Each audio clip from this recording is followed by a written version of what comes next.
eu dou bom dia. Bom dia, graça e paz de Jesus a você que está aí já nos acompanhando. Estamos aqui hoje com o pastor Ramon Torres e o pastor Edson de Souza Silva. Então, seja muito bem-vindo. Vou estar passando a palavra ao pastor Ramon Torres, vai estar dando aí as suas considerações iniciais e falando um pouco mais dessa nossa série de estudos nesta manhã. Bom dia, queridos, graça e paz. Estamos de volta aqui com mais esta aula. Iniciamos uma série sobre correntes escatológicas e hoje teremos a segunda aula aí com a ministração do pastor Edson, da CIB de Altos. Então, você acompanhe, faça suas anotações. A ideia hoje, de fato, como foi no domingo passado, né, é uma aula. Tem os comentários aí, pastor Laqueden está administrando, eu também estou de olho aqui no chat, né, nas perguntas, e o objetivo não é arrebentar nem aqueles debates, né, mas é trazer conhecimento, então que você possa ser edificado nesta manhã. Nós vamos orar agora, e depois da oração, o pastor Edson, então, estará iniciando a aula, tá bom? Convido a todos os que estiverem aí já conosco que fechem seus olhos, vamos orar.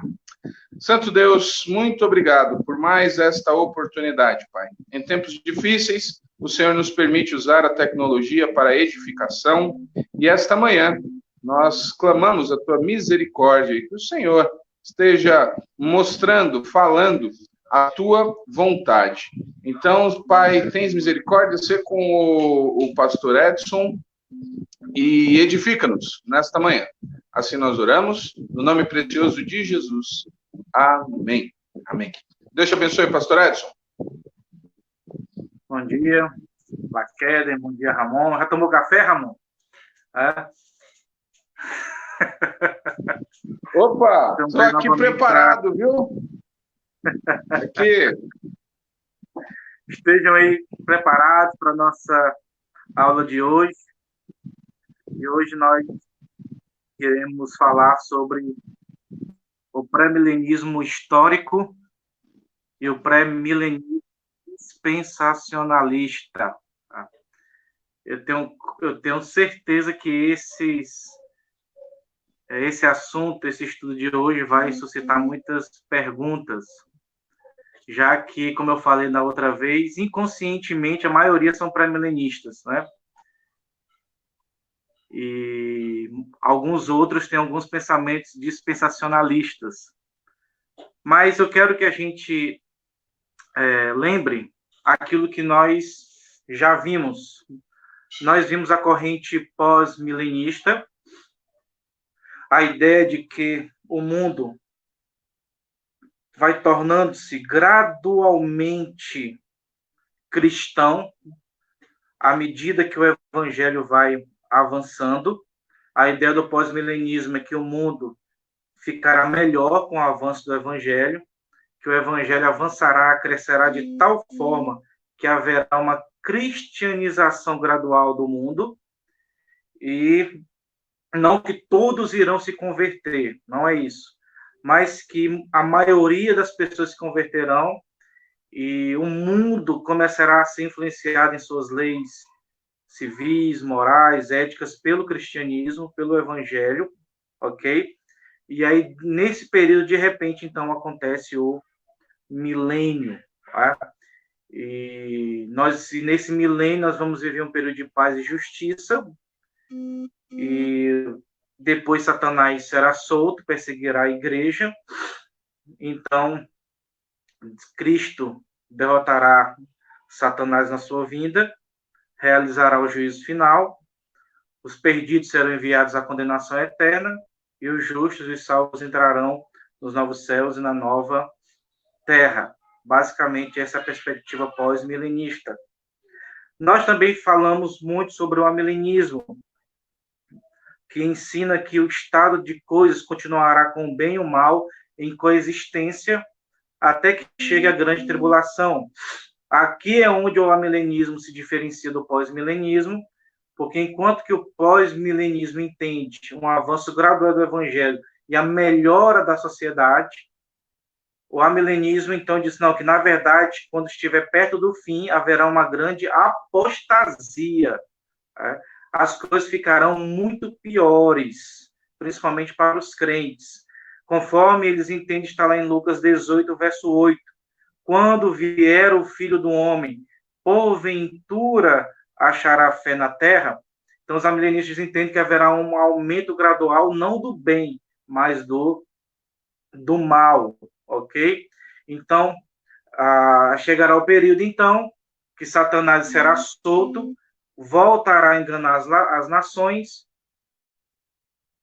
por meio do anticristo, perseguirá a igreja, e então Cristo vem, derrota Satanás e os ímpios, e depois desse período de grande tribulação, e então vem o julgamento de todos, dos ímpios e dos crentes, e aí os ímpios serão enviados para a condenação e os salvos para novos céus e a nova terra. Então nós chegamos aqui ao nosso estudo de hoje, que é sobre o pré-milenismo. O pré-milenismo é a doutrina que afirma que após a segunda vinda de Cristo, Cristo reinará por 1000 anos sobre a terra, literalmente, antes da consumação final do propósito redentivo de Deus nos novos céus e na nova terra, na era vindoura. Esta é a forma natural que os pré-milenistas entendem Apocalipse, capítulo 20, verso 1 ao 6. É de forma literal que eles entendem esse texto. Então, a ideia de um milênio de paz, de 1000 anos de paz. Né? Claro que nem todos os pré-milenistas entendem que serão 1000 anos literais. Eles entendem alguns pré-milenistas, que é um tempo, um período de tempo, ok? Que teremos esse reino milenar de Cristo na Terra. É interessante que a ideia de um milênio literal na Terra já apareceu no 4º livro de Esdras. É um livro que não está no nosso cânon. E no livro ele ensinava a ideia de que no futuro haveria um domínio de Israel sobre toda a Terra. Alguns estudiosos explicam que esse desenvolvimento de um milênio literal foi uma tentativa, depois do cativeiro, de os rabinos justificar um reinado de paz prometido a Davi, um reinado que não se concretizou após o cativeiro. Então, eles entenderam isso de uma perspectiva escatológica, futura, ok, do domínio de Israel sobre o mundo no milênio. A ideia, então, para os pré-milenistas é mostrar ao mundo o que seria uma sociedade humana sob o domínio de Deus. Nesse período milenar vai mostrar o que é um mundo sob o domínio régio de Cristo. Aqui, eu vou sempre fazer um paralelo, como eu fiz semana passada com a outra corrente.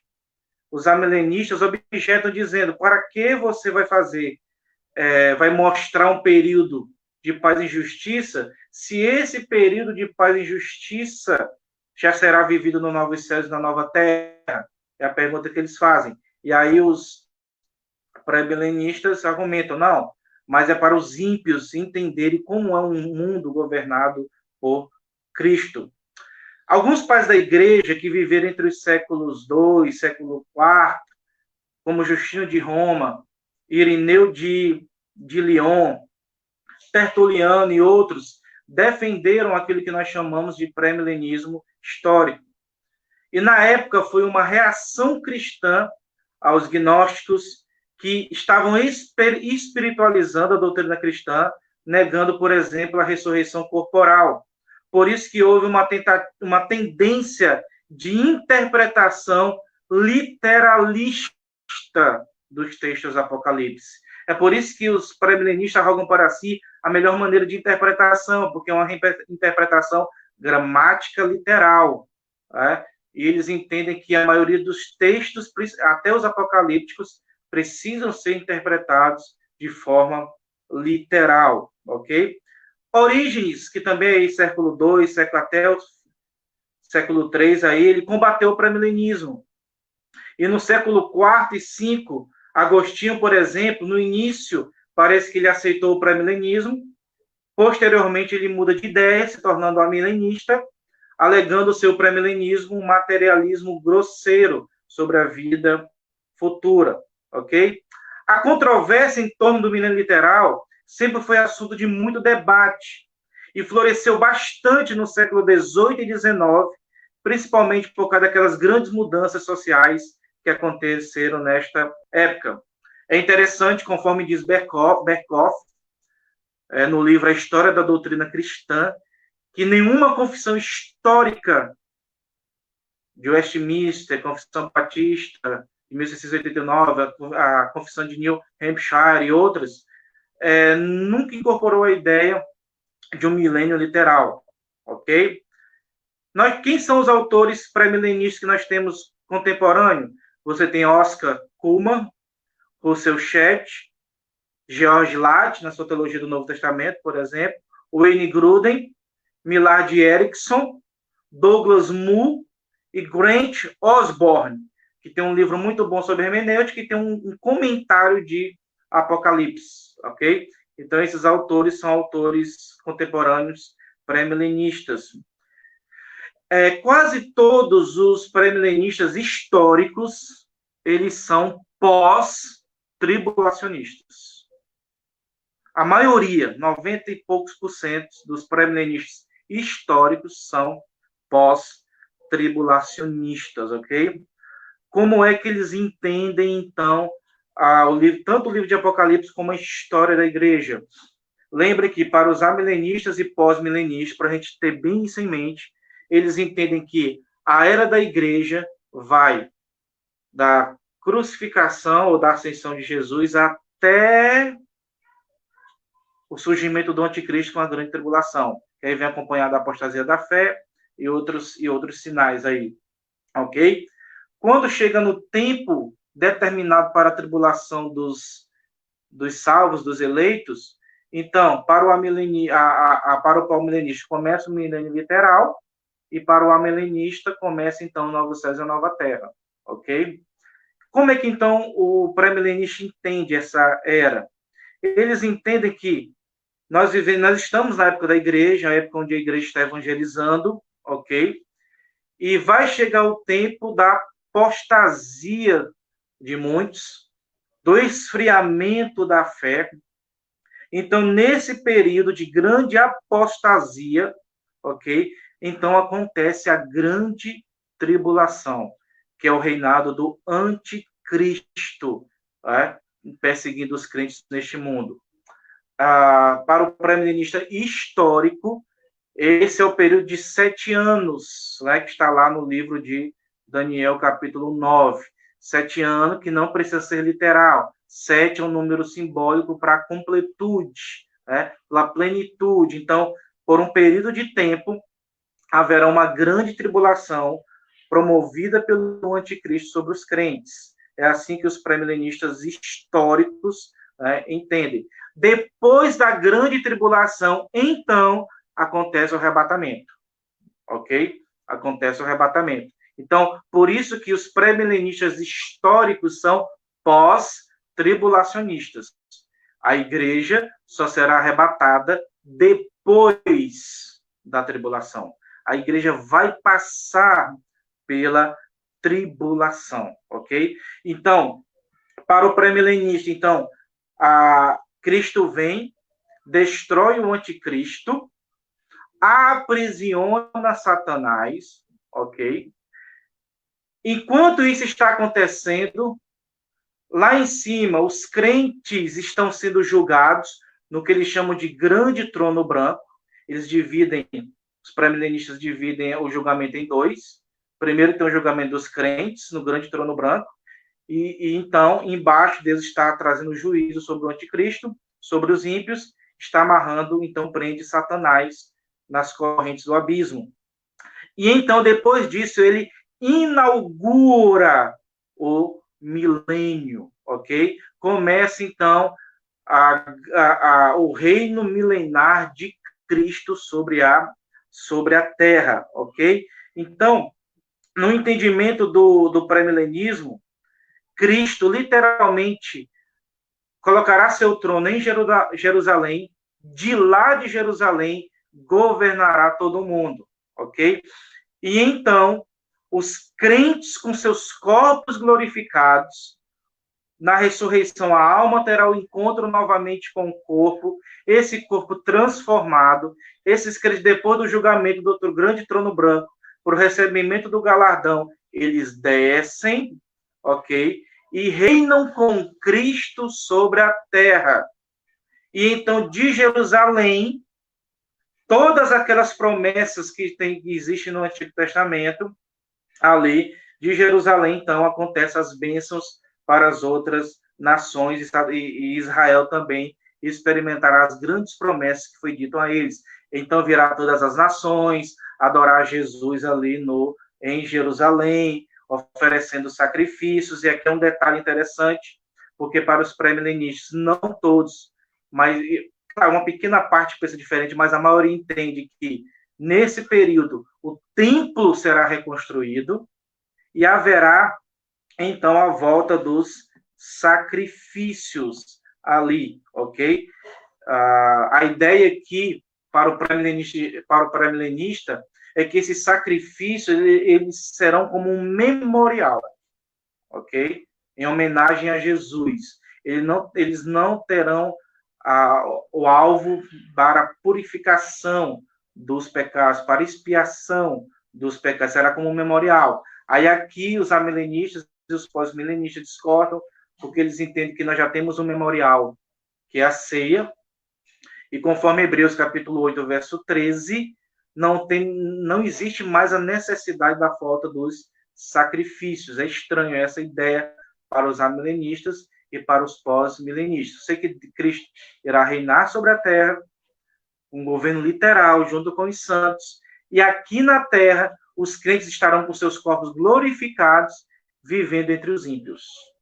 Os ímpios, sem seus corpos transformados, claro, com as suas limitações do corpo, mas os vivendo entre os salvos, ok, com seus corpos glorificados. Nesse período haverá conversões, nesse período os ímpios poderão, vamos dizer assim, vão obedecer à lei à força, pode ser que tenha rebeldes também nesse período. Então, é mais ou menos assim que os pré-milenistas entendem o milênio.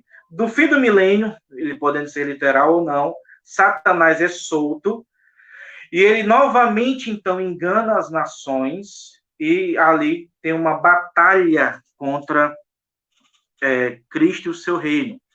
Deixa eu voltar um pouco. A guerra de Jesus contra o anticristo é chamada de batalha do Armagedon, uma batalha literal.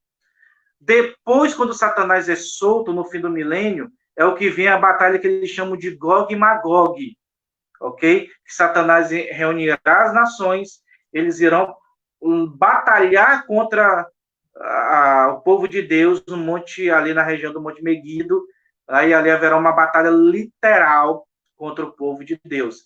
Alguns pré-milenistas não entendem essas duas batalhas, entendem que Armagedon e Magog é a mesma coisa, que vão acontecer depois do milênio. Mas basicamente é isso. Depois dessa batalha, tem a derrota final de Satanás, vem a ressurreição agora dos ímpios, e eles serão julgados no Bema, né, no trono do julgamento dos ímpios, e depois serão lançados no lago de fogo e enxofre, e aí então começa o estado eterno, os novos céus e a nova terra, tá bom? Então, basicamente, essa é a linha do pré-milenista histórico.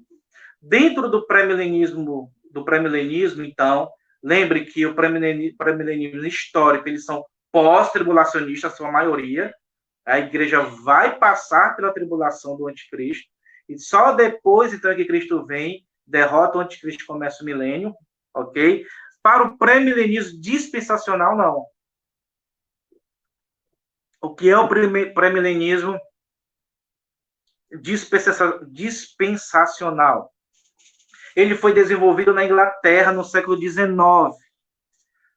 com Edward Irving e John Nelson Darby.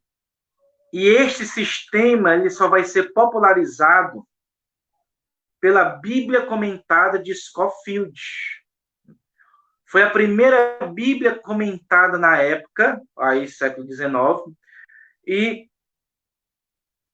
essa Bíblia foi muito, e por causa da popularização, por causa dessa Bíblia comentada, então houve aí um crescimento, uma descoberta desse tipo de premilenismo dispensacional. Os dispensacionalistas clássicos, né? É bom que eu fale clássico, eles acreditam num arrebatamento pré-tribulacional da igreja. Arrebatamento pré-tribulacional da igreja, tá bom? Então, aqui a diferença do dispensacional para o pré-milenista histórico, ok? Eles entendem que a igreja será arrebatada antes da perseguição do anticristo. Então, eles são pré-milenistas pré-tribulacionais, e tem um mídia, a gente vai ver já já isso. Quem são os autores dispensacionalistas? Tem o John Walvoord, Dwight Pentecost, Charles Hayre, Norman Geisler, Walter Kaiser, que é um estudioso do Antigo Testamento, Francis Schaeffer, era dispensacionalista, e John MacArthur, aí, vamos dizer assim, o mais famoso contemporâneo, né? John MacArthur, ele também é dispensacionalista. Os dispensacionalistas fazem uma diferenciação radical entre Israel e a igreja, ok? Lembrem que para os amilenistas, no Novo Testamento, na época do Novo Testamento, Deus só tem um povo. O que se chama hoje de Israel é o Israel espiritual, que é a igreja. Para os pré-milenistas dispensacionalistas, não, ok? Eles fazem uma diferenciação radical entre Israel e igreja. Os dispensacionalistas clássicos ensinam que Jesus levou a oferta de salvação aos gentios, pois os judeus a rejeitaram, conforme está lá em Romanos. Essa rejeição, para os dispensacionalistas, ela é temporária, porque todas as promessas do Antigo Testamento acerca de Israel precisam ser cumpridas literalmente, ok? Então, muitos dispensacionalistas creem que uma grande base para o pensamento deles foi a criação do Estado de Israel aí em 1948, que eles entendiam como um cumprimento de profecias do Antigo Testamento, por exemplo. Cumprimento literal, ok? Os dispensacionalistas clássicos, eles dividem a história em 7 dispensações, e claro, a gente não tem tempo para falar dessas 7 dispensações, ok? Para os dispensacionalistas, por exemplo, a profecia de Ezequiel, no capítulo 40 ao 48, que fala da restauração do templo, acontecerá de forma literal. Ponto. Por que eles pensam assim? Porque eles entendem que, se fosse apenas simbólico, não haveria descrições detalhadas no texto de Ezequiel, ok? E o sacrifício, como eu falei, eles entendem igual os pré-milenistas clássicos, que terão significado memorial, ok? Os amilenistas não creem nesse templo literal, creem que esse templo se refere à igreja do Senhor, como o templo restaurado do Senhor. Porque os amilenistas dizem que o capítulo 45, verso 15, verso 17 e 20 de Ezequiel, falam da expiação de pecados. E à luz do Novo Testamento, já temos a ceia como memorial, então não faz sentido a volta da expiação, e não faz sentido ter um outro memorial de expiação, tá bom? Esse é o clássico. E aí, só que em 1980, nos Estados Unidos, houve uma revisão do dispensacionalismo, chamado de dispensacionalismo progressivo, ok? Em 1980. A primeira diferença foi a revisão que eles fizeram nas 7 dispensações. Eles dividiram as dispensações apenas em 4, que é a patriarcal, a mosaica, e a eclesial e a siônica, que eles chamam, ok? O dispensacionalismo progressivo não entende que a era da presente da igreja é um parêntese, ok? Na história do reino de Deus. Então, aqui, qual é a diferença? Primeiro, de 7 eles passaram para 4 dispensações. E a segunda diferença para o dispensacionalismo clássico, eles entendem que Deus agora só tem um povo, que a igreja, as bênçãos que eram para Israel, a igreja já as experimenta também, contudo, no futuro, a Israel ainda experimentará essas bênçãos de forma literal. É essa a diferença que eles têm para os históricos, ok? A igreja está experimentando, sim, as bênçãos que eram para Israel, ok? Deus só tem um povo. Todavia, no futuro, essas bênçãos serão cumpridas de forma mais plena no Israel étnico, né? No Israel nacional, na época do milênio. Então, os dispensacionalistas progressistas compreendem que Deus só tem um povo, que no Antigo Testamento a salvação era mediada por meio da nação de Israel. Se alguém quiser ser salvo, precisava se submeter às leis civis, às leis religiosas de Israel, ok? Você, por exemplo, vê a rainha de Sabá vindo a Israel, ok? E com o advento do Novo Testamento, o caráter do povo de Deus mudou, agora os judeus e os gentios formam um só povo, ok? Para o dispensacionalismo progressivo, os crentes do Novo Testamento participam das bênçãos que são prometidas a Israel no futuro reino milenar, que Israel vai experimentá-las lá, literalmente. Ou seja, muitas das promessas que serão completamente cumpridas no reino visível e milenar de Cristo sobre a terra estão agora sendo inicialmente cumpridas no reino invisível, na igreja. A dispensação futura é vista como a consumação do reino e inclui aspectos políticos e nacionais que foram prometidos a Israel, ok? Então, enquanto dispensacionalistas históricos creem que as promessas do Antigo Testamento só dizem respeito a Israel, que serão vividas no milênio, o dispensacionalismo progressivo acredita que a igreja já experimenta essas promessas que eram para Israel, mas no reino milenar, o Israel étnico a experimentará literalmente. E sabe o que é interessante? É que no Brasil está havendo uma revisão do dispensacionalismo, que provavelmente foi iniciado por Carlos Oswaldo Pinto, né, já falecido, está lá no seu foco e desenvolvimento do Antigo e do Novo Testamento. Eles dividem a história em 3 dispensações, que eles chamam de plano, promessa e missão, ok? Deus tem um plano, ok? Para o homem falha, Deus então promete o Messias, e então o remanescente fiel cumpre a missão do povo de Deus, é aqueles que eles chamam de economia da redenção, chamam de dispensacionalismo revisado, né? Mas é só para você entender que existe uma outra linha aqui seguida aqui no Brasil. Então, para o dispensacionalista progressista, ok? Eles então entendem dessa forma.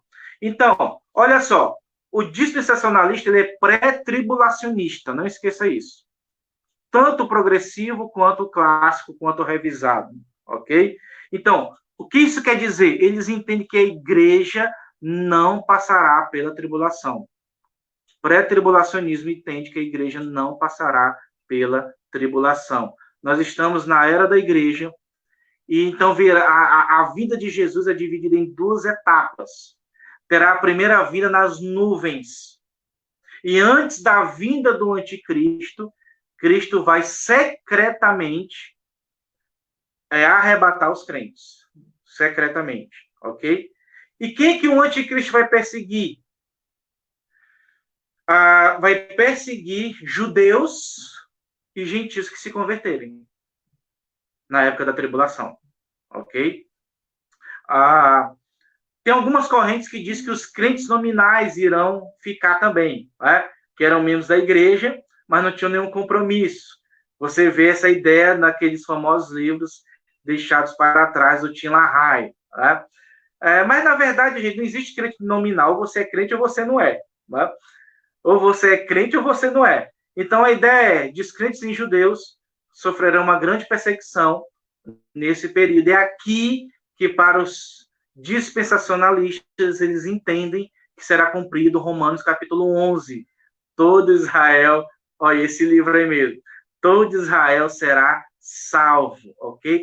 Aí você pergunta, quem vai proclamar o evangelho nesse período? Judeus convertidos. Eles serão os grandes evangelizadores desse período do anticristo, ok? Então, por isso que são pré-tribulacionais. A igreja sobe e o anticristo vai perseguir os judeus convertidos, né, que vão se converter nesse período também, ok? Então, vai ter os 7 anos de tribulação, uma vinda secreta de Jesus, então, levando os crentes ali a primeira parte da sua vinda nos ares. Então, lá em cima acontecem as bodas do Cordeiro, e no grande trono branco o julgamento dos crentes, ok? Então acontece a batalha do Armagedon. Cristo vem, ok? Derrota o anticristo e ressuscita os santos que estão lá em cima, né? Voltam, ressuscitam, ou seja, corporalmente. Os crentes ressuscitados aqui embaixo, Deus crentes também ressuscitam, também com seu corpo transformados, ok? E aí acontece aquela mesma coisa, eles com os corpos transformados vivem aqui no reino milenar, com a restauração do templo. Aqui os aspectos são iguais ao pré-milenismo histórico. Depois, então, Satanás é solto, acontece a guerra de Gog e Magog, Satanás e os ímpios, as nações ímpias são derrotadas, ok? Então acontece o julgamento dos ímpios no trono do Bema, e aí começa então o novo céu e a nova terra para os crentes, e o julgamento para Satanás. Dentro do dispensacionalismo ainda tem aquilo que se chama de midi-tribulacionismo. O que é o midi-tribulacionismo? Eles entendem, baseado em Daniel capítulo 9, nós vamos ver um pouquinho isso, essa diferença entre os dois, do capítulo 9, como entendem isso. Eles entendem que Cristo vem secretamente, arrebata a igreja, ok? E então, o anticristo fará uma aliança com os judeus. Então, na terra terá 3 anos e meio de paz. Tá? Depois, o anticristo revela realmente o seu verdadeiro propósito e começa a perseguir os judeus, e aí vem os 3 anos e meio de tribulação, ok? Isso é um midi-tribulacionismo, ok? Então, onde a igreja fica metade do período de 7 anos da tribulação, a igreja não, né? Os judeus aqui, ou a própria igreja, a ideia também é que a igreja só é arrebatada no final dos 3 anos e meio, ok? Tem um período de paz, então, antes de começar a sofrer a perseguição, eles sobem depois dos 3 anos e meio. Por isso que é chamado midi, que a igreja só é arrebatada nos 3 anos e meio depois dessa aliança com o anticristo. Olha só, para vocês entenderem como o entendimento dessas correntes são importantes para a interpretação de alguns textos. Romanos capítulo 11. Todo Israel será salvo. Ok? Para os amilenistas e pós-milenistas, Israel está sendo salvo ao crerem no Messias. Deus só tem um povo, conforme em Gálatas capítulo 6, e todo aquele que se converte, seja judeu ou gentil, faz parte agora da família de Deus, do povo de Deus. Então, quando diz lá, Israel está sendo salvo, a Rockman, por exemplo, no livro A Bíblia e o Futuro, diz que a interpretação é: deste modo Israel será salvo. Que Israel, os remanescentes, sejam judeus ou sejam gentios. Para os pré-milenistas e dispensacionalistas, haverá uma restauração final para o Israel nacional e político. Ok? É por isso que, para eles, Romanos 11 vai se cumprir ali no período da grande tribulação, onde os judeus em massa irão se converter, então haverá um milênio desses judeus crentes com os crentes gentios, reinando literalmente na terra, e as bênçãos sobre Israel literalmente sendo cumpridas. Outro exemplo de interpretação que depende da corrente escatológica. Daniel, capítulo 2, verso 41 a 43, que fala daqueles reinos do mundo, né? Babilônia, Medo-Persa, grego, romano, né? Que Daniel vai descrevendo. Os amilenistas entendem que o reino já está acontecendo por meio de Cristo, ok? Cristo já está reinando, esse reino já veio, já está reinando, Cristo já está reinando com seu povo no céu, né, sobre a terra, sobre os principados e potestades. Esse é o cumprimento de Daniel, capítulo 2, versos 41 a 43. Para o pré-milenista e dispensacionalista, como os outros reinos foram literais, o reino de Cristo também será. Então, eles entendem que no texto de Daniel também o reino de Cristo será literal. E esse reino será concretizado literalmente no milênio. Um outro exemplo, e esse é para você ver a diferença enorme que há na interpretação, dependendo da sua corrente escatológica. Abra comigo aí Daniel, capítulo 9. Daniel, capítulo 9.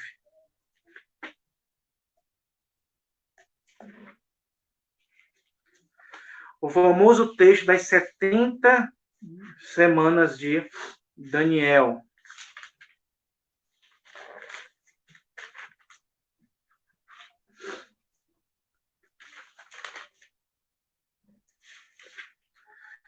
Daniel, capítulo 9, ok?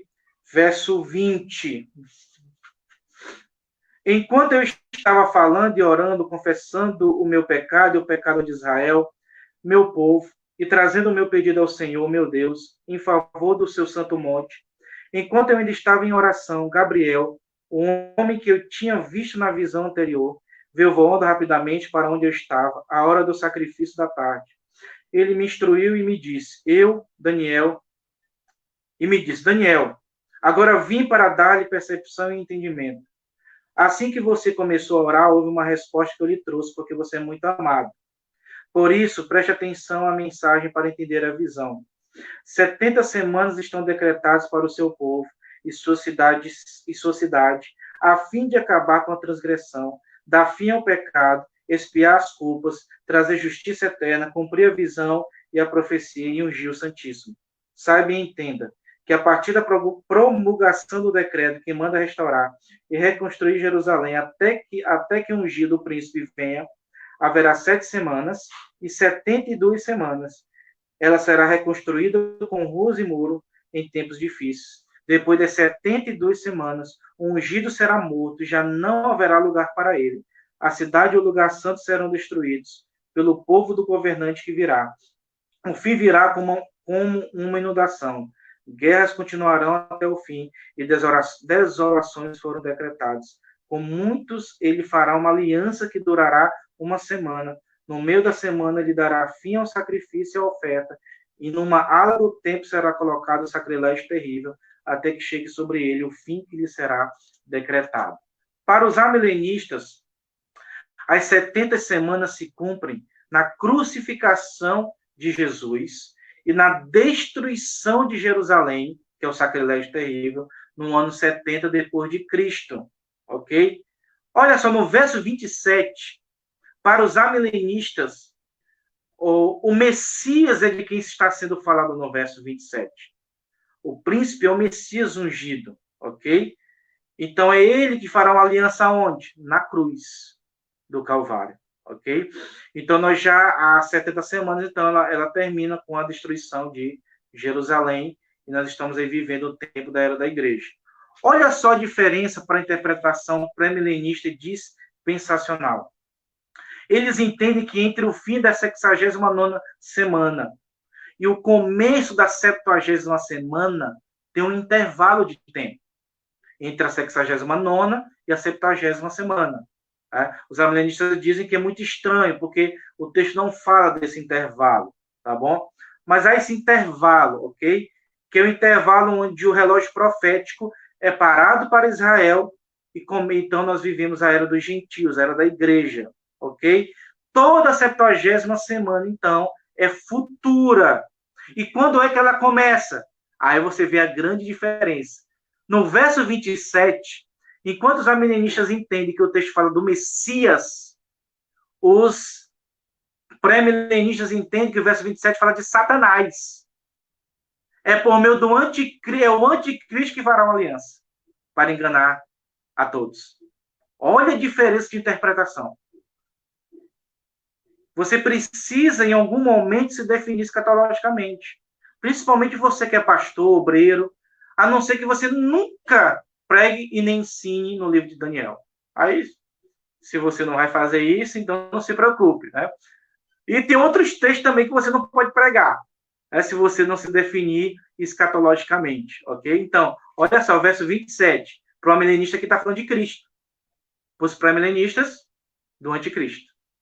Então, a diferença é enorme aqui de perspectiva interpretativa do texto bíblico. Outro exemplo de diferença de interpretação, Isaías 65, verso 17 a 25, que nós lemos semana passada. Para os amilenistas, esse novo céu e nova terra que está lá se cumprirá no novo céu e nova terra, quando os crentes habitarão com o Senhor para sempre. Para os pré-milenistas, dispensacionalistas e pós-milenistas, ele se cumprirá, o verso Isaías 65, se cumprirá no reino milenal, literal, tá bom? Outro exemplo que eu já falei aqui de interpretação diferente, Ezequiel, capítulo 45, capítulo 48. Para os amilenistas, e para alguns pré-milenistas, isso é interessante, Ezequiel está descrevendo uma realidade simbólica do relacionamento de Cristo com a igreja. Para os pré-milenistas e os dispensacionalistas, para a maioria dos pré-milenistas clássicos, claro, Ezequiel está descrevendo um templo literal que será reconstruído no reino milenar. E, por último, Apocalipse capítulo 20, para a gente ver uma outra diferença, tá bom? Os amilenistas têm uma interpretação histórica e idealista. Abra lá no Apocalipse 20. Para o amilenista, quando fala lá da primeira ressurreição, conforme João 5, a partir do verso 24, é a ressurreição espiritual dos crentes, ok? A primeira ressurreição lá, é onde os crentes agora estão com Cristo reinando no milênio simbólico, ok? E a segunda morte lá é a morte eterna, tá bom? Para os pré-milenistas e os dispensacionalistas entendem que todo o livro de Apocalipse tem cumprimento no futuro, ok? Com alguns cumprimentos que aconteceram ali na época da perseguição de Domiciano, ou de Tito, ou de Nero, né?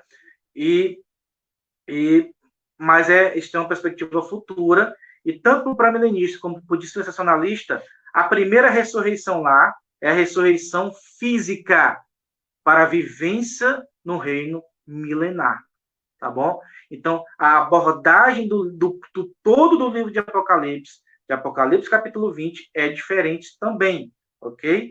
Os amilenistas veem uma perspectiva histórica do livro de Apocalipse, teve cumprimento naquela época, mas terá um cumprimento mais pleno no futuro. Os dispensacionalistas entendem que é tudo para o futuro, e os pré-milenistas históricos ficam em ambos.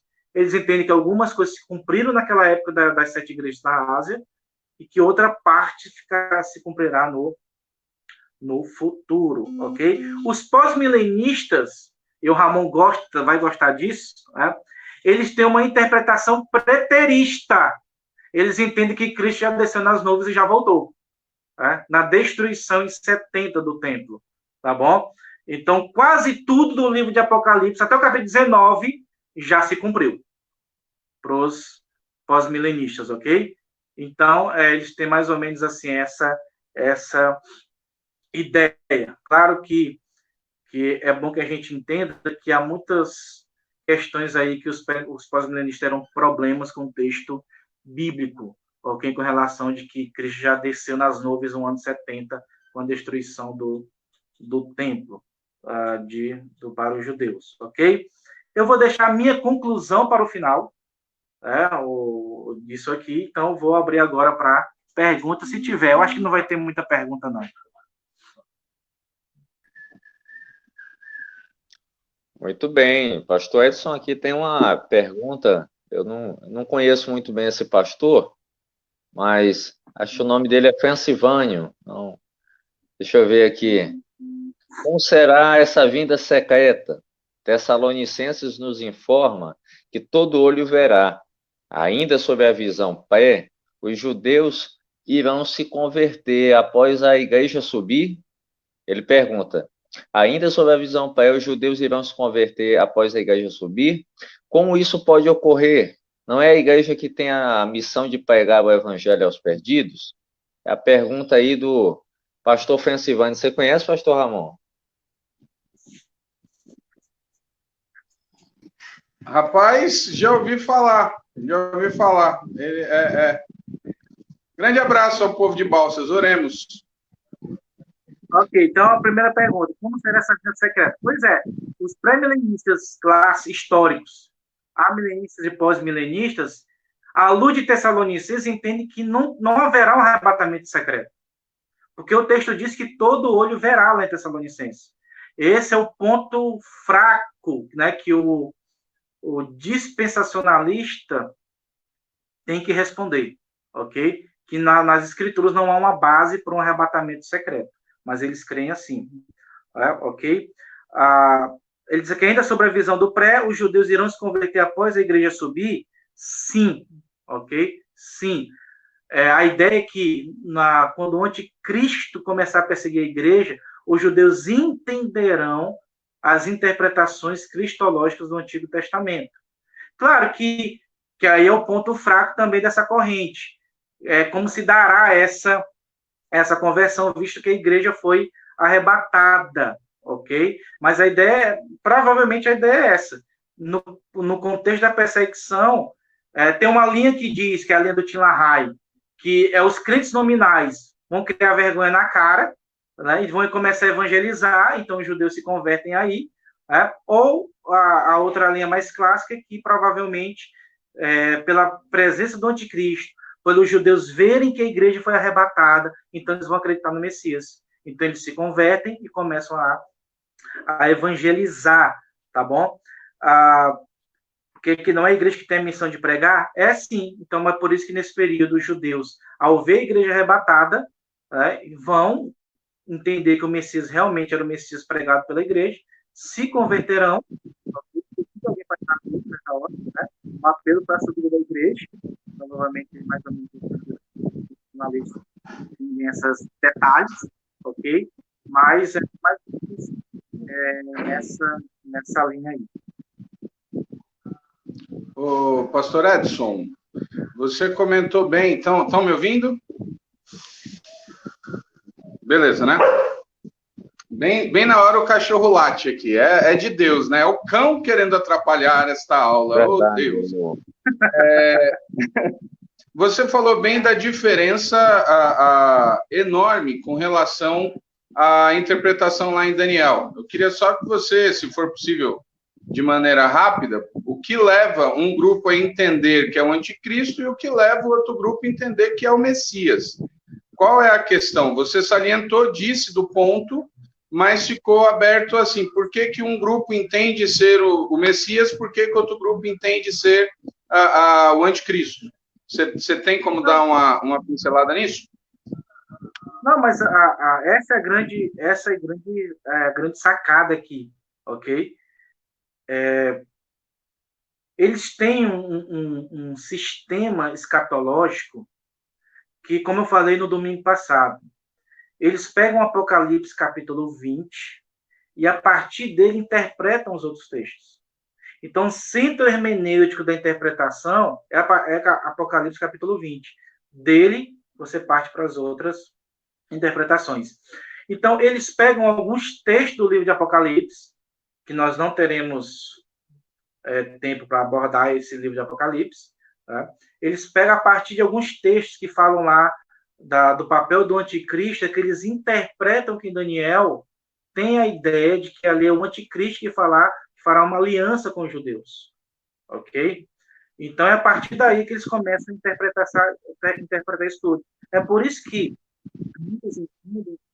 é um dos problemas, por exemplo, do pré-milenismo dispensacionalista, o pré-milenismo também histórico. Interpretar ali no texto que ali está falando para expiação de pecados, de purificação. E há uma palavrinha que aparece lá, que na Bíblia é uma palavra muito cara, berite, a palavra para aliança, que é sempre aplicada a Deus. Então, é por isso que é uma complicação de entender que ele é o anticristo naquele momento, ok? É por isso também, Ramon, que os pré-milenistas dispensacionalistas, eles, quando fala dos 4 cavaleiros do Apocalipse, para eles, o cavaleiro branco é Jesus. Para os amilenistas, não, ali representa o mal. O outro cavaleiro branco que aparece depois é que está se referindo a Cristo. Entendeu? Então, esses detalhes estão mais dentro da linha escatológica propriamente dito do que bases sólidas do texto. Assim eu penso. É assim que eu entendo, ok? Mas os pré-milenistas, de um modo geral, dispensacionalistas, eles entendem que ali fala do anticristo, porque senão não se encaixa na ideia de perseguição contra os judeus. Entendeu? Que a ideia é que os judeus eles irão ser enganados pelo anticristo, achando que o anticristo é o Messias. Então, é a partir daí que eles fazem a interpretação do texto. Por exemplo, a mesma pergunta do Francivani. Não existe a base detalhada. É mais uma visão geral da ideia. Né? Então, os dispensacionalistas dizem o seguinte: na Bíblia, quando ela fala do arrebatamento, ela não uma vez esse arrebatamento. Mas esse arrebatamento pode ser duplo. Então, a ideia é encaixar o sistema dentro do texto. Entendeu? É por isso que eu tenho muito cuidado com isso. Eu tenho muito cuidado, que eu não gosto de fechar com um sistema. Porque senão você vai interpretar o texto sempre à luz do seu sistema, e não é assim. O texto é que tem que avaliar o seu sistema escatológico. Eu não concordo com tudo que o amilenismo diz, entendeu? Mas, então, nesse aspecto, Edson, a interpretação de ser o Messias também não vai para a mesma linha de colocar a corrente dentro do texto? Porque, de qualquer maneira, é um texto interpretativo. Não, por causa das palavras que aparece em Daniel, que ele vai espiar o pecado fora da cidade, entendeu? Essas expressões que são expressões que mais se apegam ao sacrifício de Cristo do que o que Satanás faz. Entendeu? Lá no final do verso 20, depois do verso 27, ele fala de expiação do pecado, purificação da igreja, entendeu? Entendi. Tem outras perguntas no chat, senão a gente vai ficar só nós dois aqui e começam outras perguntas. Tirando as do Francivânio, pastor Laqueden, pode continuar, por favor. Tá certo. Uma pergunta aqui do nosso querido Francival. Pastor Edson, me desculpe minha falta de entendimento. Por favor, explique o que significa arrebatamento. É quando a igreja subirá aos ares para não sofrer o juízo de Deus. Basicamente é isso. Lá em Daniel, nos evangelhos diz que um será tomado no campo, o outro ficará. Um será tomado no seu lar, o outro ficará. Esse é o arrebatamento. É quando os crentes irão para o encontro com o Senhor nos ares e Deus derramará o seu juízo sobre a terra. E então é que tem as diferenças escatológicas, ok? Para os pós-tribulacionistas, a igreja vai ser arrebatada de toda a perseguição. A igreja morre pela fé, ok? E então, quando acaba esse período de 7 anos, Cristo vem e arrebata a igreja e traz o juízo, porque a igreja não vai passar pelo juízo de Deus. Quem vai sofrer a ira de Deus são os ímpios. É Satanás, é o anticristo, ok? Então, no pós-tribulacionismo, depois da grande tribulação, então a igreja é arrebatada. Os crentes sobem nos ares para se encontrar com Jesus nas nuvens. Para o pré-tribulacionista, antes da perseguição do anticristo, Cristo vem secretamente e arrebata a igreja nos ares. E então começa a perseguição, principalmente dos judeus, pelo anticristo. E no mid-tribulacionismo, a igreja fica até os 3 anos e meio dos 7 anos, e aí, na metade dos 7 anos, a igreja é arrebatada, então começa a perseguição do anticristo. Então, o arrebatamento é isso. É quando a igreja será levada aos ares para o encontro com o Senhor nas nuvens e Deus trará o juízo sobre a terra. A tribulação é algo provocada por Satanás. A ira de Deus é contra a impiedade, contra o mal, contra o ímpio. Então, a igreja não vai passar pelas taças da ira de Deus. Vai ser arrebatada antes. Tem uma pergunta aqui do irmão Eduardo, da IEC Teresina. As bênçãos do povo de Israel são as mesmas para a igreja nesse período? Pois é. É como eu falei, para os amilenistas, Deus só tem um povo, que é a igreja. Então, as bênçãos que lá no Antigo Testamento eram prometidas a Israel, elas são cumpridas espiritualmente na igreja. A igreja é o povo de Deus agora, propriedade exclusiva de Deus, nação santa, sacerdócio real. Esses eram os títulos de Israel, ok? E conforme Gálatas capítulo 6, a igreja é Israel de Deus. Para os pré-milenistas, essas bênçãos do Antigo Testamento para Israel serão cumpridas literalmente no milênio. Isaías 65, verso 17. Isaías capítulo 11. A ideia da centro do mundo e todas as nações indo para adorar o Senhor. Tá? Então, eles entendem que essas bênçãos que estão lá no Antigo Testamento prometidas a Israel não é para a igreja, é para Israel. Então, elas ainda não se cumpriram, elas irão se cumprir literal. Okay? Isso é o pré-milenista histórico e o dispensacionalista clássico, creio assim. O dispensacionalista, tá? Eles entendem que eles fizeram uma revisão do dispensacionalismo, que Deus só tem um povo.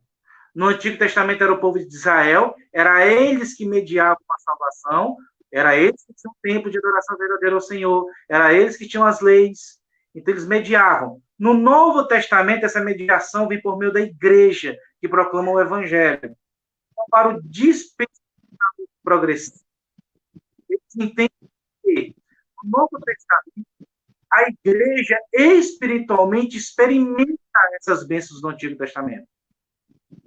Só que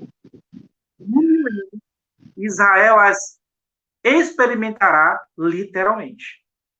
Então, basicamente, é essa a diferença sobre a perspectiva. Então você entenda que o pré-milenismo ele interpreta a maioria dos textos do Antigo Testamento que fala das bênçãos para Israel literalmente. Essas bênçãos se cumprirão no milênio para Israel.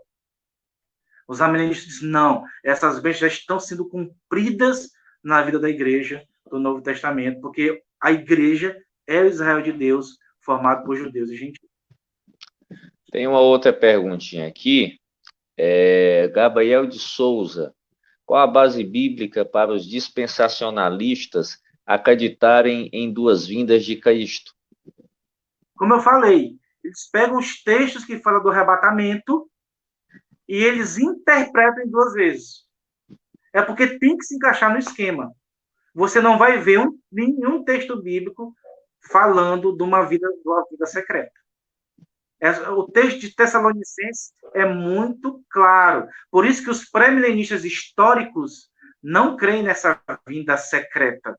Entendeu? São os dispensacionalistas que creem nessa vinda secreta. Eles entendem que o texto não precisa dizer que vai ser em duas vezes essa vinda. Né? Eles ficam com vários textos para a essa conclusão. Como eu falei.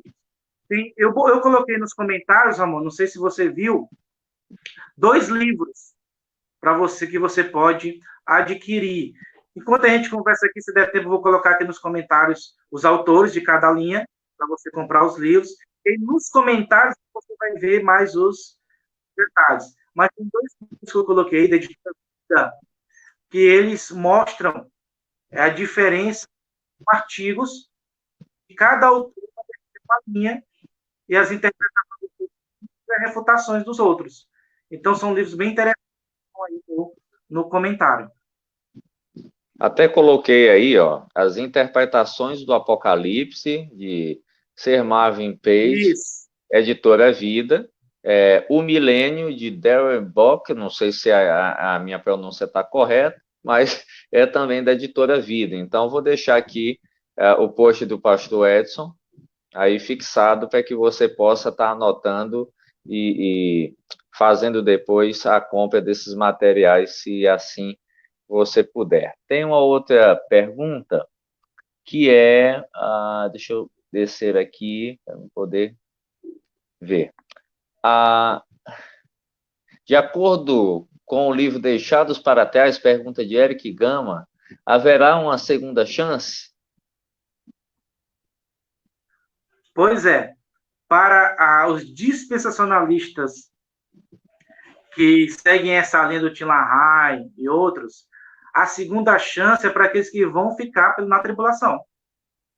Ok? Os que vão passar pela tribulação irão se converter. Então, aí, vamos dizer, podemos chamar de segunda chance, né? Podemos usar essa palavra. Né? O problema é que o Tim LaHaye, ele divide em duas categorias. Em três ímpios, crentes nominais e judeus. Ok? Mais fácil, não. Todo mundo é descrente, já que não creu em Cristo.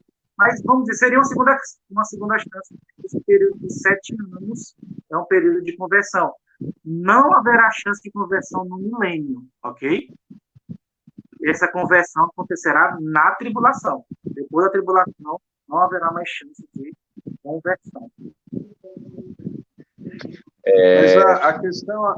Peraí, Laquedin. A questão aí é porque Apocalipse, independente da linha, deixa claro sobre aqueles que passaram pela grande tribulação, pelos aqueles que morreram, inclusive, pela questão do sangue. Você tem uma questão em Apocalipse falando sobre pessoas que passaram e que são os mártires, que se converteram, ou teriam se convertido. Você tem isso ali na descrição do Apocalipse.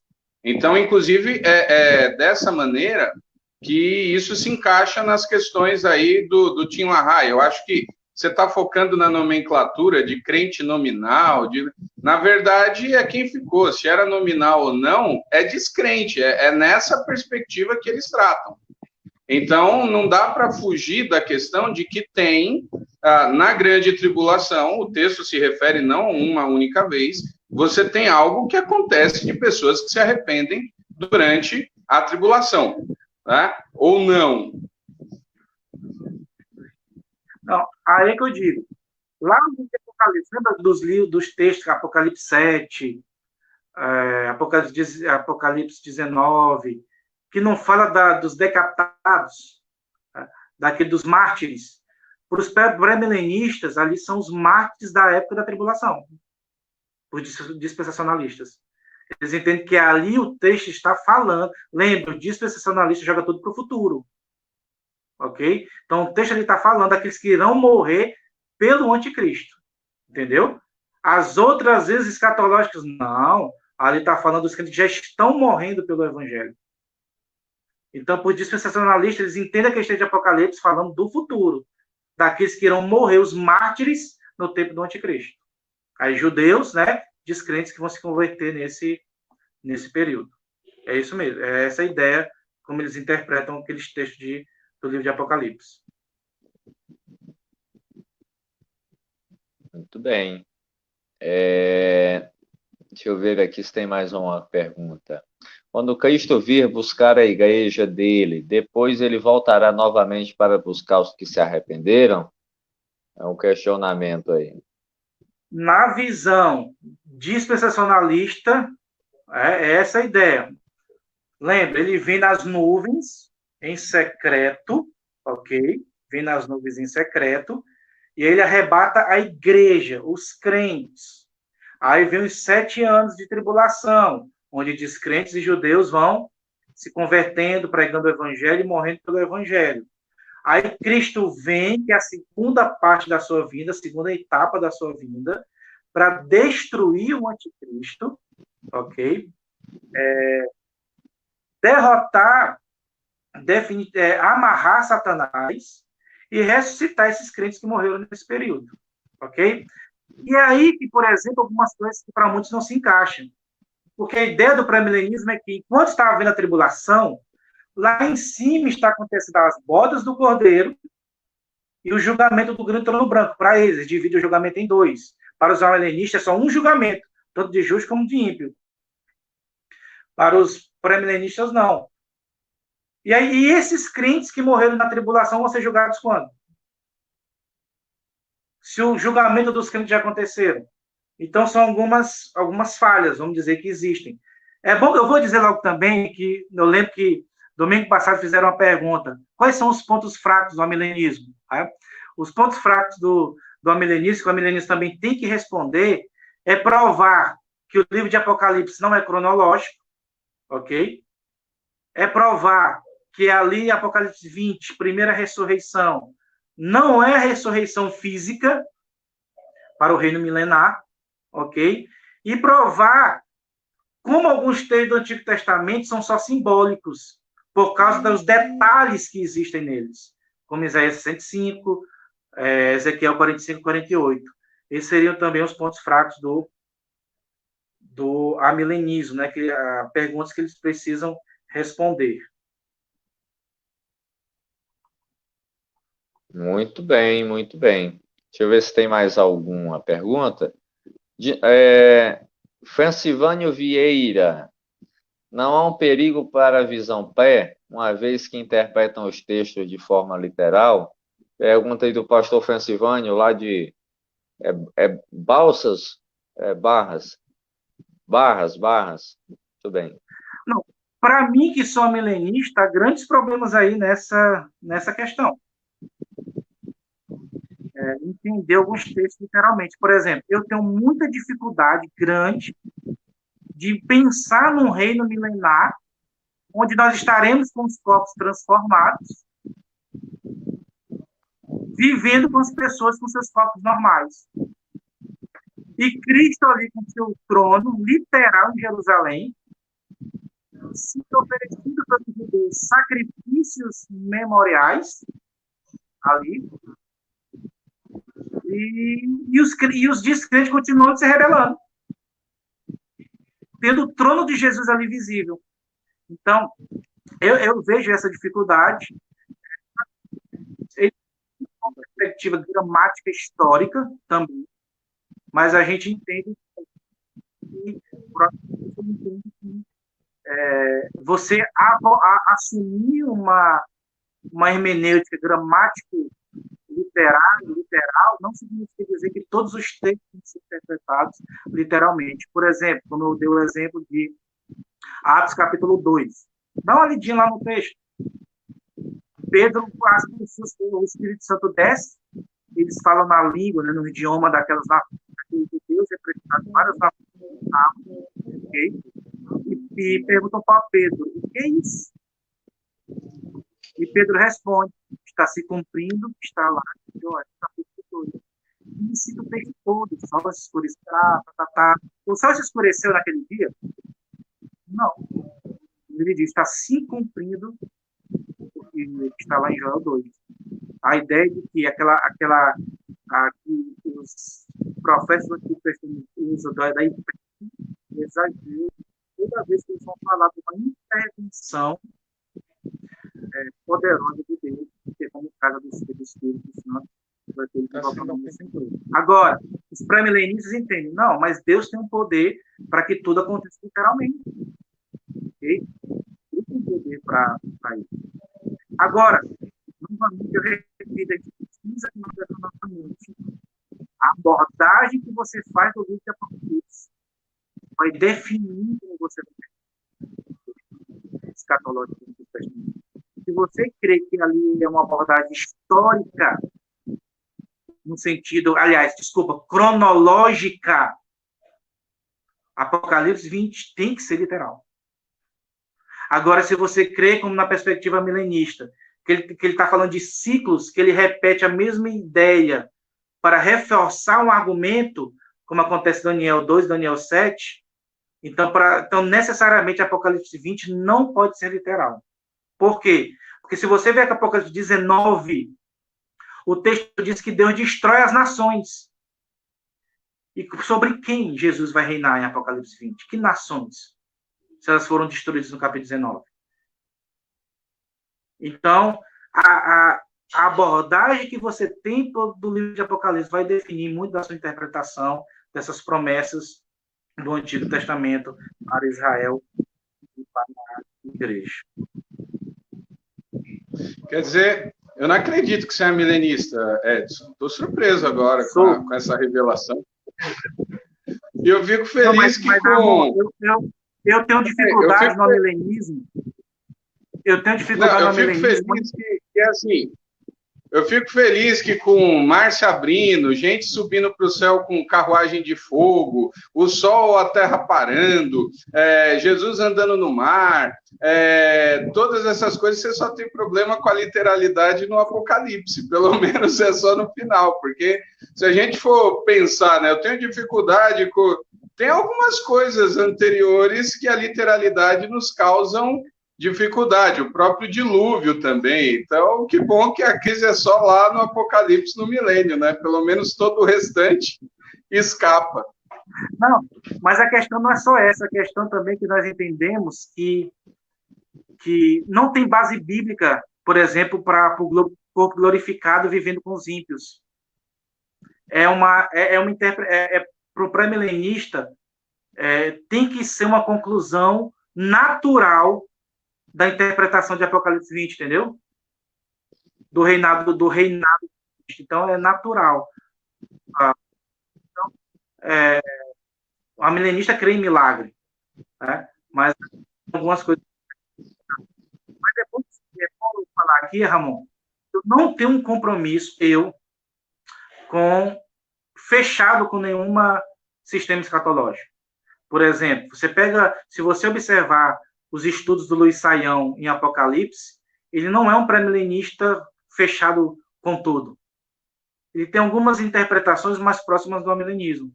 Eu, por exemplo, tenho muita dificuldade com a interpretação amilenista de Romanos capítulo 11. E eu sou inclinado para que, não que haverá um reino étnico de Israel no futuro. Eu entendo que, no período do anticristo, no que a igreja estará passando pela tribulação, haverá uma conversão em massa de judeus.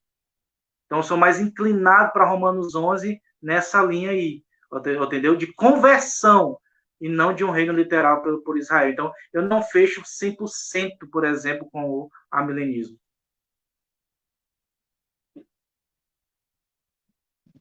Muito bem, temos uma pergunta aí, alguém muito especial, a esposa do pastor Ramon Torres, a irmã Nívia, que pergunta: como identificar os textos? Não devem ser interpretados de forma literal? Aí vai de você observar o contexto, né? De olhar à luz do culto. Por exemplo, Romanos, Amós, capítulo 9, verso 11. Para mim, os dispensacionalistas acham que a reconstrução ali do tabernáculo de Davi, que Amós está falando, é literalmente a construção do templo no milênio. Só que qual o problema com essa interpretação? É que o Novo Testamento aplica para Cristo, em Atos capítulo 15, que o tabernáculo foi erguido na pessoa de Jesus. Então, o que vai definir o contexto, e às vezes o contexto não vai ajudar, Isaías 65, verso 17 ao 25. O contexto não ajuda muito, não, para você saber se é ali literal ou não. Você vai ter que recorrer a outros textos para poder entender se ali é literal ou não. Então é difícil, aí vai mais da linha escatológica de cada um para entender se ali o texto é literal ou não. Eu não entendo, por exemplo, que é literal, ok? Então vai depender de cada um, vai depender de você analisar o texto dentro do contexto maior do livro. Então isso é a abordagem hermenêutica que você vai fazer sobre o texto, que vai ser influenciada, quer queira ou não, pela sua posição escatológica. Ok? É interessante, quando eu leio Isaías 105, verso 17, tem muita gente que não lembra desse texto. Né? E aí vem a confusão, ele vai ser, quando é que aquilo ali se cumpre? Para os amilenistas, o novo céu e a nova terra, que eles são símbolos de uma vida edêmica, ok? E para os pré-milenistas, não. Aquilo ali vai acontecer literalmente no milênio, ok? Então, é uma questão pessoal de aproximação hermenêutica, da forma como você tem uma percepção escatológica do tempo do fim, que vai fazer você definir ali a interpretação, porque não adianta, só o texto não ajuda. Tá? Não, é muito simples dizer assim, não, tem que ser literal. Não tem que ser literal, porque há muitos textos no Antigo Testamento que no Novo Testamento não foram cumpridos literalmente. Então, não é muito simples dizer, tem que ser do jeito que está aqui literalmente. Não é. Porque a Bíblia é complexa por causa disso. Os sistemas escatológicos são complexos por causa disso, porque tem muitos textos difíceis, que tanto os amilenistas terão problema com eles, quanto os pré-milenistas terão problema com eles. Aqui é uma visão geral. Não tem como eu trabalhar cada texto. Até porque, se eu for trabalhar cada texto, eu vou acabar influenciando, porque eu vou dizer assim, não, eu penso que o correto é assim, do texto. Né? E aí eu fui proibido pelo Ramon de fazer isso. Então, eu vou obedecer. É isso aí, né? Há contratos aí a serem cumpridos. Então, muito bem, eu creio que, pelo menos aqui, pastor Ramon Torres, não há mais nenhuma pergunta no chat. Então, o senhor fique à vontade para perguntar, dar encaminhamento aí à nossa pergunta. Só para frisar a questão aí, a ideia dessas aulas, até pela questão do tempo, elas sempre foram dar um panorama de maneira geral, né? Nós não temos. Eu tenho uma linha, o pastor Laqueden tem outra. Então, a ideia nunca foi gerar um debate ou ficarmos nos acirrando, mas explanar, até porque, talvez, na questão escatológica, o maior problema sejam as misturas que as pessoas, de um modo geral, fazem das linhas. Então, como a gente já falou na semana passada, o pastor Edson ele tem dito, deixado bem claro que assim, precisa de um rumo, porque as misturas se complicam. Talvez até o Edson possa dar aí uns exemplos de misturas que são feitas de correntes, porque as pessoas tendem a ideia de quando algo está acontecendo, encaixar com um texto aleatório no Apocalipse. Né? Então, aconteceu isso. Onde é que está o coronavírus lá no Apocalipse? Gente, apareceram as vespas assassinas nos Estados Unidos, são os escorpiões, não sei de onde. Então, a ideia nossa é traçar um panorama geral. Né? Então, eu estou no meio de 2 amilenistas e eu tenho o meu coração voltado ao pré. Né? Então, mesmo assim, nós nos entendemos e colocamos. Isso é uma questão,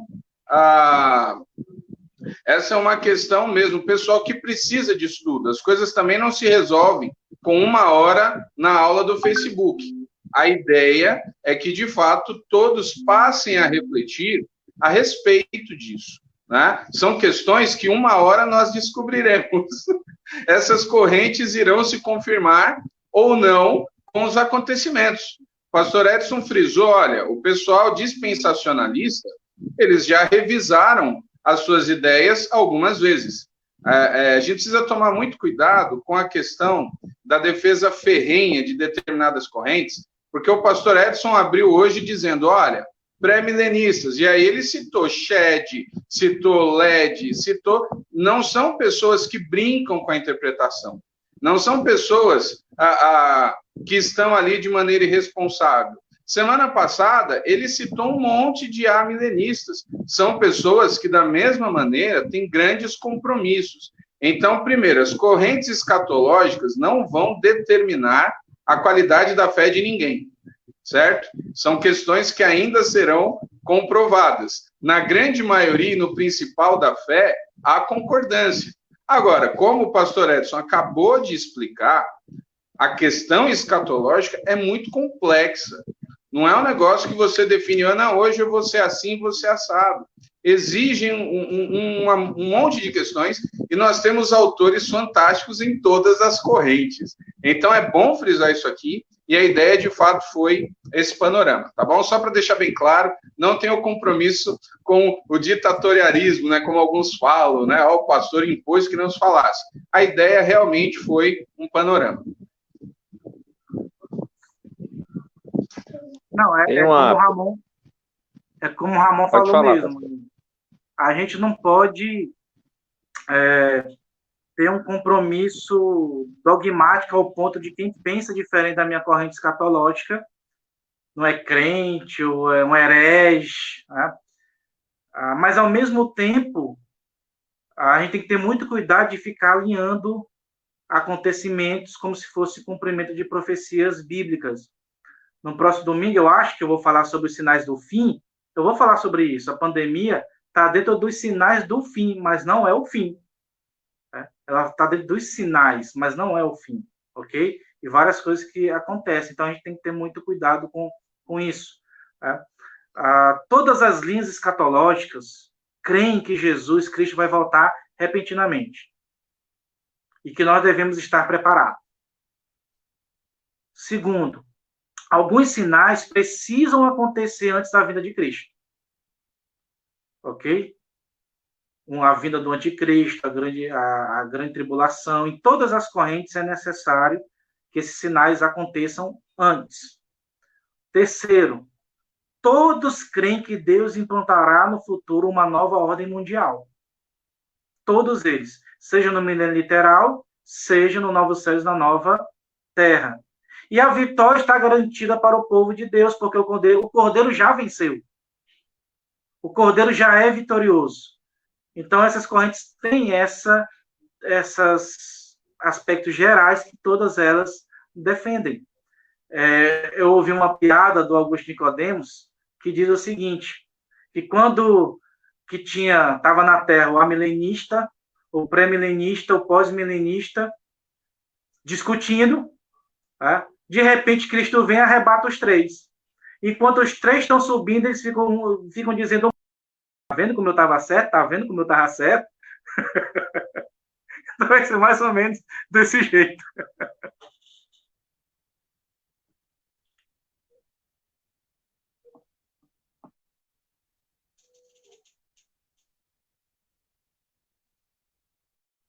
Quem fala agora? Ramon pausou aí, o Ramon tá refletindo. Tá ouvindo a gente aí, Ramon? Não tá saindo teu áudio.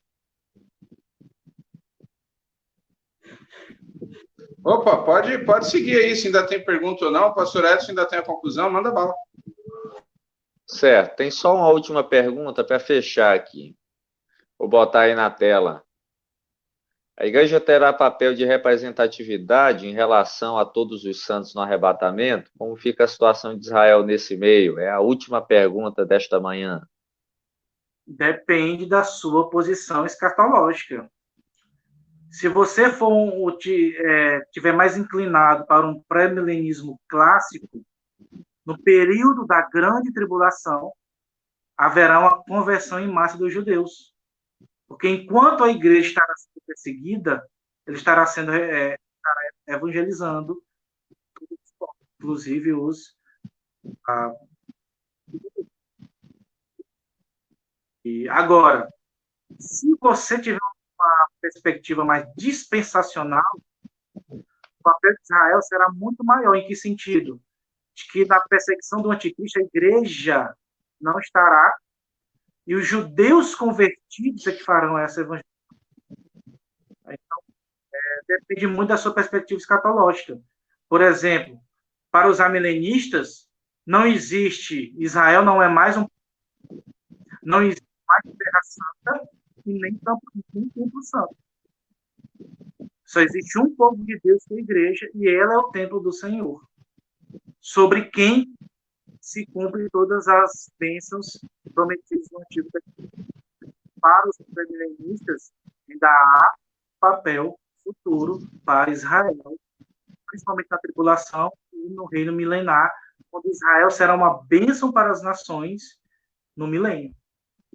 Não depende da perspectiva escatológica que assumir, e aí, com perspectiva, você vai entender qual é o papel de Israel no mundo. Muito bem, então, obrigado aí você que participou com as perguntas. O chat encerrado, e eu passo aí a bola ao pastor Ramon Torres para as considerações finais e, em seguida, nosso querido pastor Edson. Não, acho que o Edson até comentou que tinha uma conclusão a fazer depois da questão das perguntas, né? Pode fazer. Não, essas conclusões, foi essas, como eu vi que não tinha mais perguntas, foi essa. Todas as linhas escatológicas creem que Jesus vai voltar repentinamente e que os crentes têm que estar preparados, não preparados sabendo o dia, mas preparados com evidência de arrependimento. Alguns sinais precisam acontecer, todas as correntes creem nisso, ok? Como a vida do anticristo. Todos creem que Deus implantará no futuro uma nova ordem mundial, ok? E Satanás e o mal serão derrotados definitivamente e que a vitória para o Cordeiro é garantida porque o Cordeiro já venceu. Então, de um modo geral, todas as correntes creem nisso, é isso que nos une como povo de Deus, independente da nossa corrente escatológica. Amém. É isso mesmo. Até estava vendo aqui agora nos comentários, né? Alguém comentou, acho que foi a Miriam. É muita informação, a gente mistura tudo.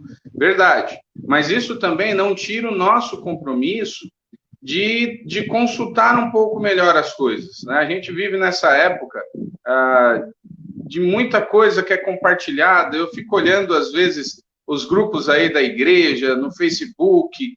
A gente tem a tendência de achar que tudo que parece e aí a gente sai compartilhando os vídeos, dizendo, e aí começa a circular vídeo, teve um barulho, uma trombeta em Israel, e aí a gente compartilha imediatamente, o vídeo tem 5 anos, né? Olha, aconteceu tal coisa agora em tal lugar, e aí você vai procurar um pouquinho mais de informação, descobre que o vídeo é montado. Então, assim, precisamos ter cuidado, de fato, com o que nós recebemos hoje em dia. Hoje nós precisamos filtrar, precisamos ter esse cuidado, né? É muita informação, mas nós temos acesso a muita coisa. Os irmãos têm acesso aí a livros, né? O pastor Edson tem falado aqui, a gente anuncia. Os irmãos têm acesso a bom conteúdo também para poder formar. Está com uma dúvida muito grande, dá uma pesquisada, conversa. Hoje nós não estamos no ambiente aqui só da Memorial, nós temos muitas igrejas acompanhando. O alcance da aula da semana passada foi espetacular. Nós tivemos o vídeo aí compartilhado, pessoas comentando a semana inteira. Então, estamos falando de várias igrejas, inclusive denominação. Então, é claro que uma outra informação vai chocar com o que nós pensamos, mas a reflexão ela precisa ser feita, né? Consulte o seu líder a esse respeito. Não fique só... A gente vive num tempo que as pessoas querem muito a questão dos vídeos e escolhem os vídeos que falam só o que nos agrada, né? Mas é importante ver a questão da própria liderança, ter uma condução, cuidado antes de compartilhar as coisas, cuidado antes de sair desesperado. O pastor Edson acabou de dizer, o principal todos nós acreditamos na volta de Cristo, exceção aqueles lá que colocaram, né, Edson, que já foi tudo, o Apocalipse já aconteceu, né, mas abafa o caso, né, e precisamos estar preparados, né, o que a Bíblia nos pede é estarmos preparados. O que é estar preparado? É estar com o seu relacionamento com Deus literalmente em dia, né? Se estivermos de fato preocupados e com o Senhor, né, com intimidade, nós estaremos, independente da corrente, quando o Senhor nos chamar, como diz o hino Baptista, que nós tanto cantamos, quando Cristo sua trombeta lá no céu mandar tocar, quando o dia muito glorioso lá romper, né? Quando se fizer chamada, lá estarei. Esse é o nosso objetivo com isso tudo. Pode falar, pastor Edson. Não, é só para ter algumas coisas que são bem claras. Primeiro, entenda o seguinte: os amilenistas, pré-milenistas, históricos e dispensacionais, hoje tem muitas diferenças nas nuances de interpretação do texto, ok? Então, hoje não existe mais assim um sistema fechado nas correntes. Antigamente tinha. você sabia o que era milenista, você sabia o que era um pré-milenista. Agora, algumas coisas são fatos. Por exemplo, se você crê numa restauração literal da nação de Israel, da reconstrução do templo, você tem uma linha mais pré-milenista. Ok? Porque os amilenistas não creem nisso de jeito nenhum. Os amilenistas podem crer que haverá uma conversão em massa no futuro. Alguns podem pensar assim. Ok? Então, existe alguma... Se você crê que o milênio vai ser literal, você é pré-milenista, sim, ou pós-milenista, né? Também, ou pós-milenista.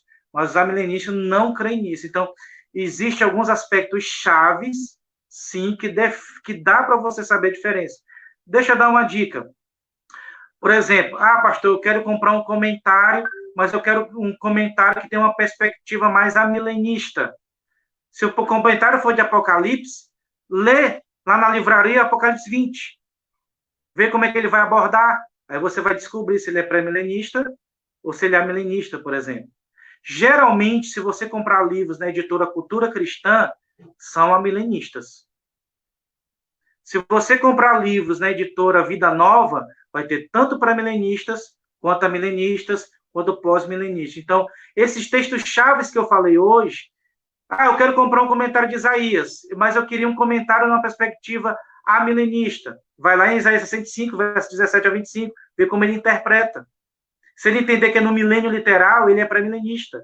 Então, existem alguns aspectos chaves que dá para a gente saber a diferença de quem é milenista e quem é pré-milenista.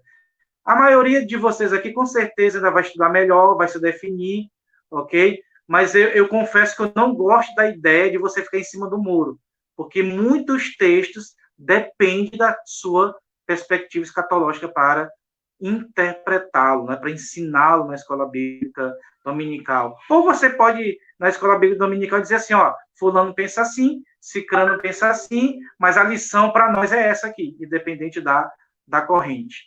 Ok? Então, fica aí essa dica.